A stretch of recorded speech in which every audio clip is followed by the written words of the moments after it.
Hi guys, so I am back finally from this long hiatus on this channel, which I really don't know how this happens.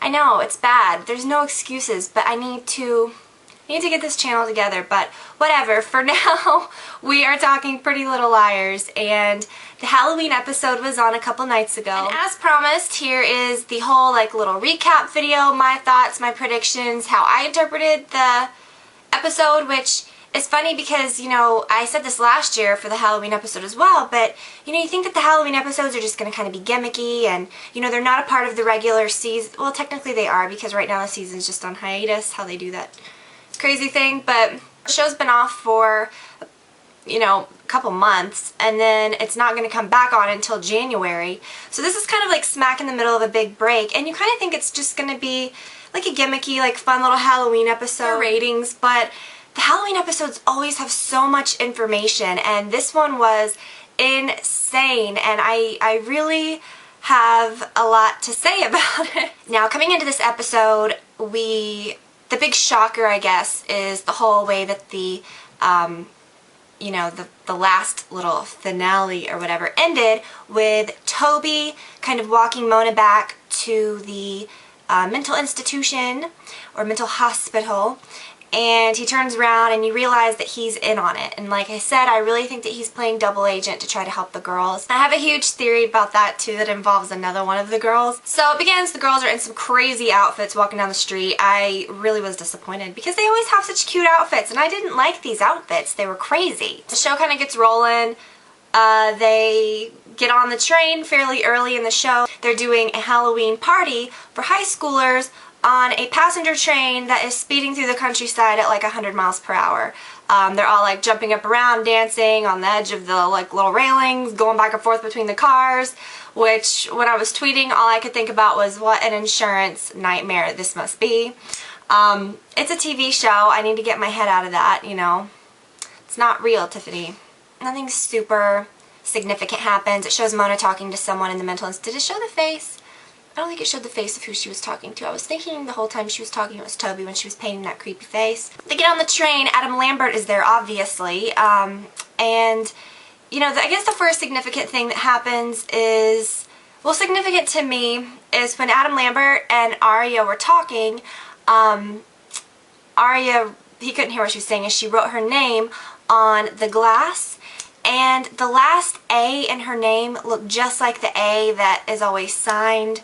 I know that's a little crazy, but my theory about Aria, and I would never suspect any of the girls, I think that Aria has a part of this.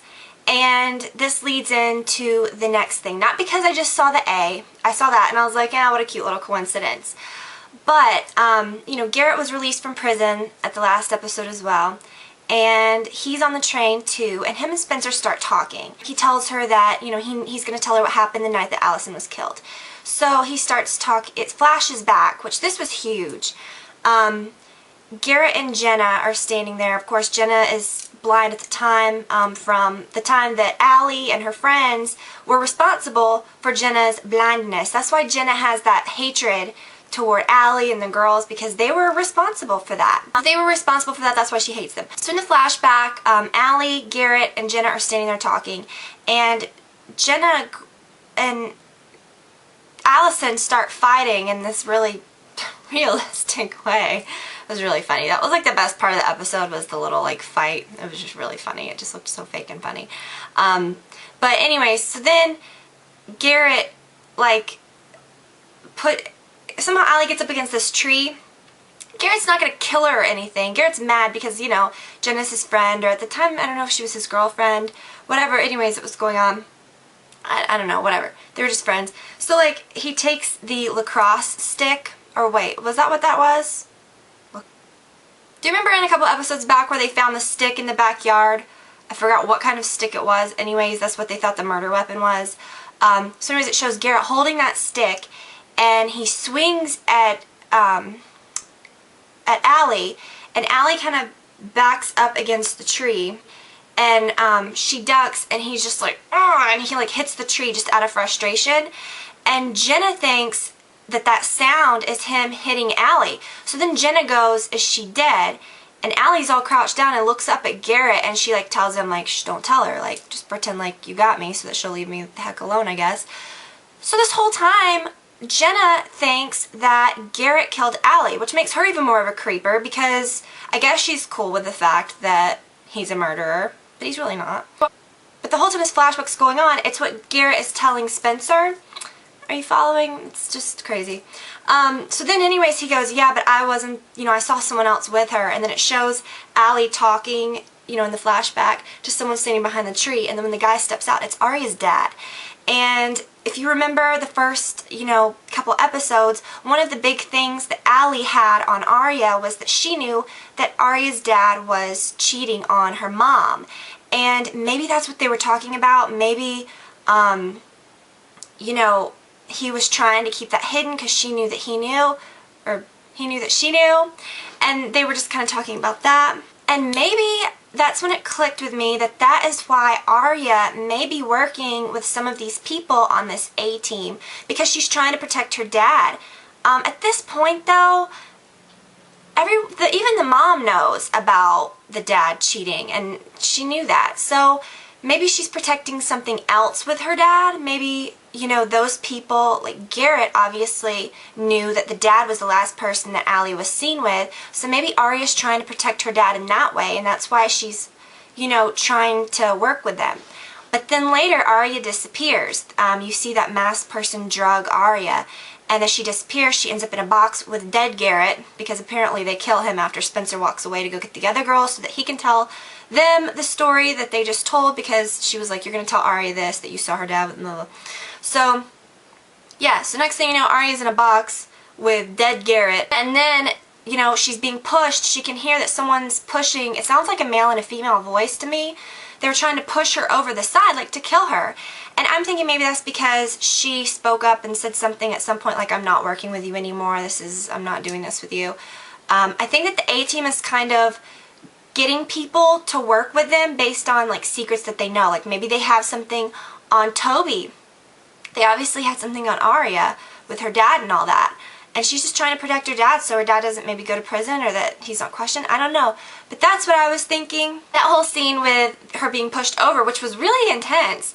There was a screwdriver or something that was really long and sharp in the box with her, obviously. And she stabbed up and hit somebody, and then they backed off. And then about that time, all the friends, you know, ran up and, you know, got her. But now there's someone running around town with a stab wound. So maybe when the show comes back, you can look for someone that's injured. I don't know. And then the whole Garrett thing being killed, like, you know, how they killed him on the train and then he ended up in the box. He was the one that died. They were marketing the whole show like, oh, someone's gonna die. Well, Garrett died. Another good point about the whole Garrett death is that at the very end of the show, when, you know, the girls are all in the little car, the police are coming in, obviously there's been a murder, everybody's like investigating, questioning everybody, and the main characters are all in that one car of the train, and the girls are like, why would A have manipulated us and manipulated the situation to get Garrett out of jail only to kill him?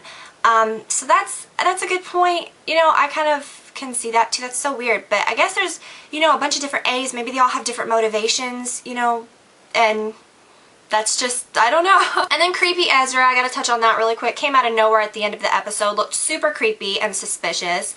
Like, I'm thinking maybe he had been on the train the whole time doing God knows what. I just am thinking Ezra's gonna be bad, and he just keeps doing creepy stuff. But again, maybe he is being manipulated by A to be on the you know, and to be doing creepy things himself. Toby shoves Noel, and they, you know, when they're all in that little car being questioned, you know, everybody's tense, and Noel falls into the big coffin drink thing that they're keeping the drinks in, and all the ice comes out, and then there's a body bag in it from the funeral home that handled Allie's death. And Jason, Allie's brother, recognizes that, and then, you know, you kind of get the feeling that he's realizing, oh my gosh, this is Allie. And then the end of the episode shows what seems to be Allie's grave, and hands coming up. And so you think, well, that's what happened. Someone pulled out, you know, someone got Allie's body and put her on the train, you know, put the body on the train in the bag, put someone else in the bag, which I guess the people that were burying thought was Allie, and then ended up burying someone alive, so they were trying to kill someone else. I don't know who else it could be because everybody was on the train, so unless if it's, like I've said so many times, you know, the books play to that. It's not a spoiler because I've said this so many times, but you know, in the books there's a twin, Courtney, Allie's twin, so I really feel like, you know, maybe this is what, maybe that's what's going on. Maybe that's who that was. I don't know.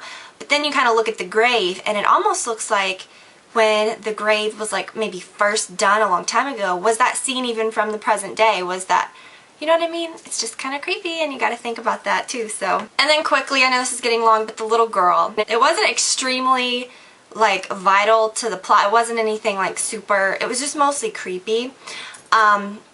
It was a little girl that came to Hannah's mom's house trick-or-treating. She came in the back door and she looked really spooky. The mom thought, Hannah's mom hinted around in the episode and thought that she was a ghost because she was so cold. And then, you know, she just disappeared. And she came in saying, you know, I want to call my mom, I want to leave. And she looked like maybe she was about like 8 or 9. Just really creepy, and even extra creepy if you remember the episode from last year, the Halloween episode, where the show began with the two twins. It was the same little actress, one of the little actresses, so that played the two twins at the beginning. So I thought that was really weird. It was almost like she was a ghost because then she disappeared from Hannah's room upstairs, and Hannah's mom was so freaked out. So I'm not really sure like if that was like the whole creepy element of the show, like that was really a ghost in her house, which would be really strange.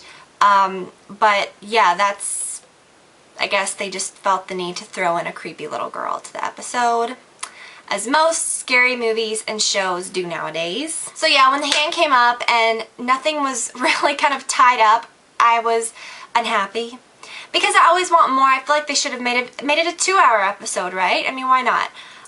But then, you know, it says that we have to wait till January 8th for the next episode, or until the, you know, it starts up again.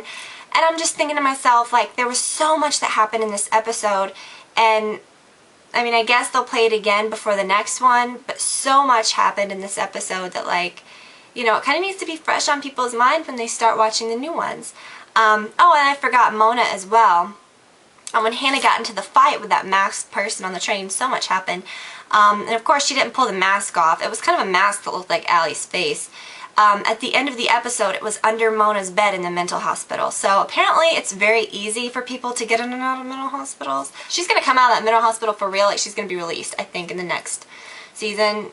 Because I've seen some pictures, like, of the girls filming together and Mona's there and she's, like, just dressed normal. So I think that's obviously going to happen. But I thought that was super creepy. So yeah, that was pretty much it. So yeah, those are my theories. I think that Arya has some part of it, although I don't think she's like sinister or trying to do anything like mean to the girls. I think she's just kind of being pulled into it. Same with Ezra. I think that he's extremely creepy, but I think he's good. I think he's just being kind of pulled into it. Same with Toby. So those are my predictions. I hope that you guys enjoyed the show. What were your predictions? You can put those below. So I hope that you guys got a chance to watch it. If not, you should. You can probably find it online. Usually the ABC Family website has some of the episodes. So catch it if you haven't. And I will talk to you all very soon.